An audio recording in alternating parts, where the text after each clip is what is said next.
Welcome once again, ladies and gentlemen, boys and girls, to Mysteries from Beyond the Other Dominion. I'm your host, Dr. Franklin Ruehl, and today we're going to present dramatic new evidence that Venus is teeming with life, investigate the curse of the falling stones, ask if dinos had lice, and in a special edition of Cosmic Theater, pay homage to the late actress Fay Wray, the Queen of Scream, and cover other intriguing subjects, time of course permitting. But first, life on Venus. Now here is Venus. It has a boiling surface temperature of 900 degrees Fahrenheit, an atmospheric pressure of 90 times that on Earth at its surface, and a sulfurous atmosphere, apparently totally hostile to any type of life form. However, several new discoveries argue that Venus indeed is teeming with life. First of all, from the Southwest Research Institute in Boulder, Colorado, a determination has been made that Venus was very much like the Earth for the first 2 billion years of its existence. In the past, they thought that it was actually changing within a few million years due to a runaway greenhouse effect. But now, the evidence indicates it was Earth-like for the first 2 billion years, which means that at least early life forms could have evolved within its milieu. And that means that once that runaway greenhouse effect did take place, there was still time for certain forms of life to evolve within that new hostile environment. For example, when the dinos died out 65 million years ago, when an asteroid struck the Yucatan Peninsula, 90% of the species on our planet were destroyed, but 10% survived that catastrophe.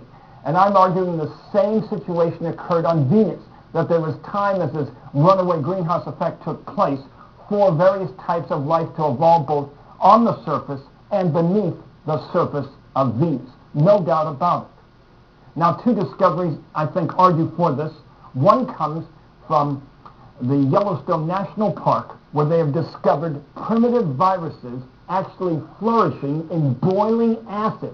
These viruses are so primitive, it's believed that they actually branched off to form animal and plant viruses and thus set the stage for life on Earth.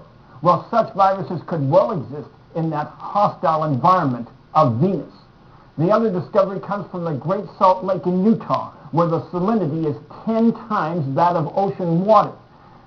Originally, biologists said no life could exist in such a hostile environment, yet they've now discovered what are called halophiles, salt-loving entities that actually thrive in such an environment. And these would also be ideal candidates for life forms on boiling Venus.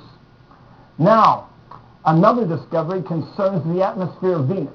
You may recall that for years I've spoken about the possibility of life existing in the Venusian atmosphere, such as this article here from the Canadian UFO Report, and I've also discussed this at lectures and on TV interviews for years. Finally, researchers from the University of Texas and that Southwest Institute in Colorado acknowledged that life could be existent in the Venusian atmosphere for two reasons. First, they found carbonyl sulfides in the atmosphere, which are only given off normally as part of metabolic processes by living entities. Secondly, they've discovered that both sulfur dioxide and sulfuric acid are coexistent, which would not occur unless, again, some metabolic processes is eliminating these gases. So the evidence is that at least microscopic life exists in the atmosphere, and top scientists now agree with that. However, I'd take that one step further, that we could view Venus's atmosphere as equivalent to an aerial sea of life, that we should find not birds or fish, but three basic types of bioforms. First of all, planktonic forms, which would be swept along by atmospheric currents, neutonic forms, which would adhere to atmospheric clouds, and the most advanced nectonic forms, which would have actual volitional motion. Now let's take a look at one cinematic conceptualization of the type of life that might actually exist on the surface of Venus from the 1960 film, The First Spaceship on Venus. Roll tape.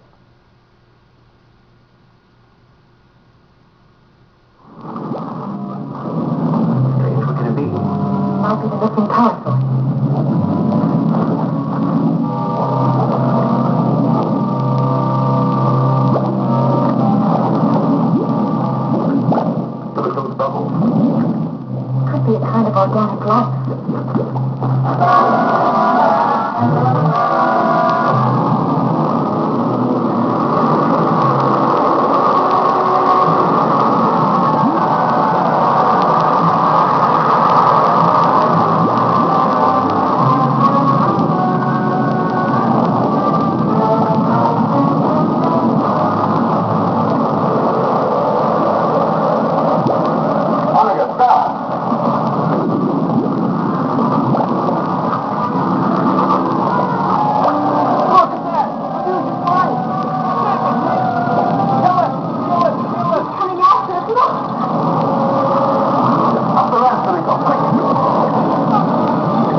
just one possible type of life that might exist on the surface of Venus. Yes.